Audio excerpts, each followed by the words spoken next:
All right. I'm Tara, and this is Rebecca, and Lillian is also part of our group. We decided to do Blackout Tuesday as our social media movement. The reason that we chose this one is because of the police climate in the United States. So police are sworn in to protect their communities from danger and harm. However, in the United States, we know that 57% of citizens report a lack of trust in law enforcement. And I think that's something we see on social media already as it is. This comes after historical abuse of power and excessive force in the United States, specifically with visible minority groups. Black people in the United States account for 33% of people in prison and are over 3 times more likely to be killed by police than any other racial group.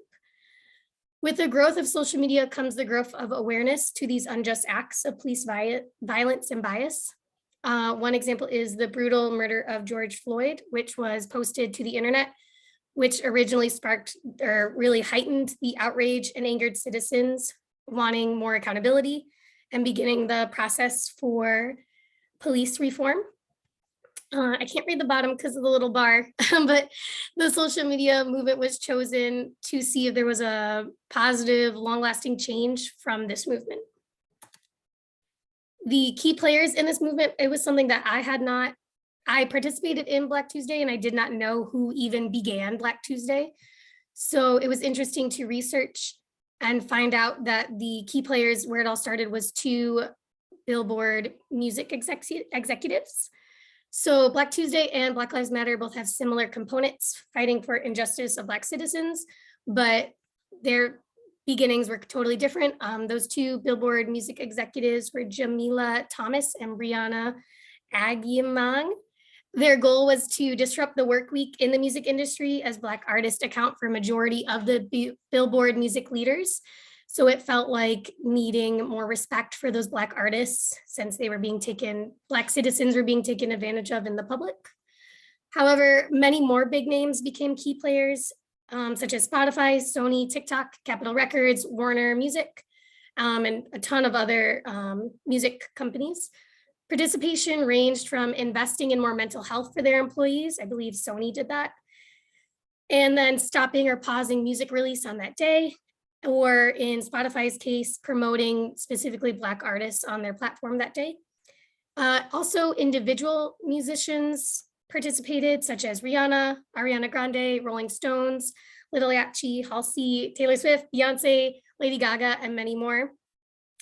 Their participation ranged from pausing sales on their own businesses, like Rihanna's makeup line, to promoting the movement on their own personal social media. The audience of this movement, with Blackout Tuesday being mostly a social media movement that then sparked in-person protests, I feel that the primary audience was more the youth or kind of the millennial generation.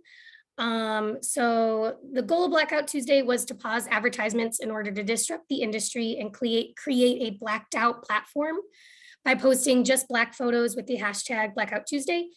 This movement was promoted by artists and music companies on solely social media platforms, such as mostly Instagram and Twitter. When looking at the demographics of Instagram and Twitter, 18 to 29-year-olds dominated Twitter with 42% and dominate Instagram with 71%. So that's over half of Instagram, which was where most of those blackouts were posted.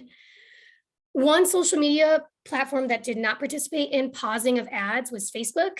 And similarly, Facebook is one of the only social media platforms where 18 to 29-year-olds are not the main demographic. It's 30 to 49-year-olds, kind of furthering evidence that this was targeted for more the Gen Z, millennials, not Gen anything. Did this go viral? The campaign went widely viral, resulting in more than 14.6 million Blackout Tuesday participants before even noon of that day.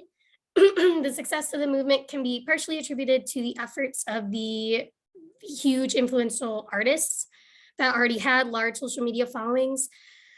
Rihanna was tweeting about her company's participation in the movement to her 120 million followers. So the information spread really quick. Being that George Floyd was murdered on May 25th, and then the movements began on June 3rd, is it June 3rd, June 5th? June 2nd. It took like only about a week or two.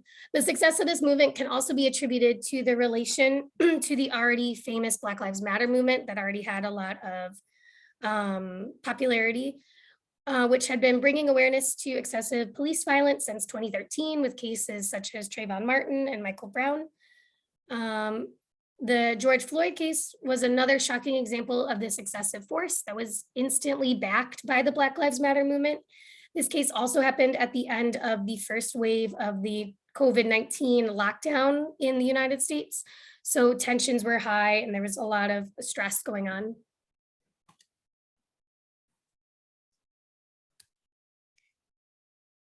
Basically, when I started to research this movement, I came to find out that Black Tuesday was not the original plan. Basically, when the idea was conceived by those music executives, their idea was to hold the music industry accountable for their benefiting off the efforts, struggles, and successes of Black people. They began their movement with a hashtag, "The show must be paused." So on that day, the movement actually evolved into something much bigger, as Tara has explained. Other industries, races, and ethnicities became involved. Soon, 2 more hashtags became associated with the movement: Black Lives Matter, as well as Blackout Tuesday. Now, as the movement made its way to Instagram with little to no contextual information of its beginnings, users started sharing Black squares and using the hashtag Black Lives Matter to show support of Black lives. Many white users, among others, believed that this day was designed to show their support during a time of protest. Now, it's important to point out that while the Blackout Tuesday campaign was viral and touched millions of people, its beginnings had other intentions. Next slide, please.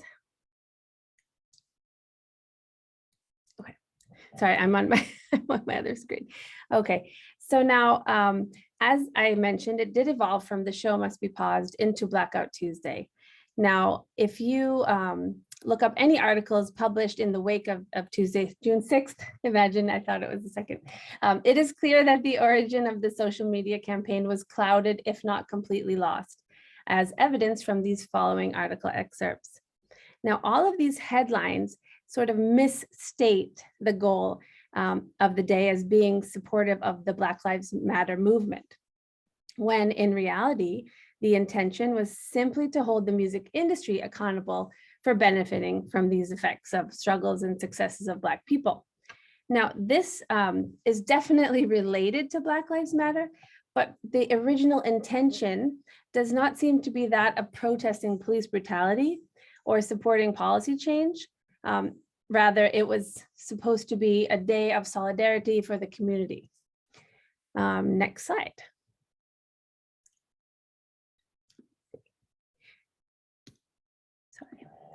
Let's talk about the strengths and successes of the movement. Now, if you measure success in the number of participants, then clearly this was a very successful movement. As Tara had mentioned, it had reached over 14 million by noon, and at least 28 million people overall had posted Black squares on Instagram, along with millions of tweets and retweets. Now, the evolution from creating awareness in the music industry to becoming a huge contributor to the Black Lives Matter campaign and support for the Black community, given the scale of participation, can also be considered a strength of the campaign. The campaign also had some inadvertent positive effects on corporate America as well. As one article pointed out, on the week of Blackout Tuesday, the amount of online research conducted by companies on diversity services increased by 614%. And by the end of the month, the overall increase rose to 1,033%. Now, diversity services are organizations that help companies foster and embrace diversity within their community, whether that means hiring a more diverse workforce, offering employee training programs, or hosting diversity-related events.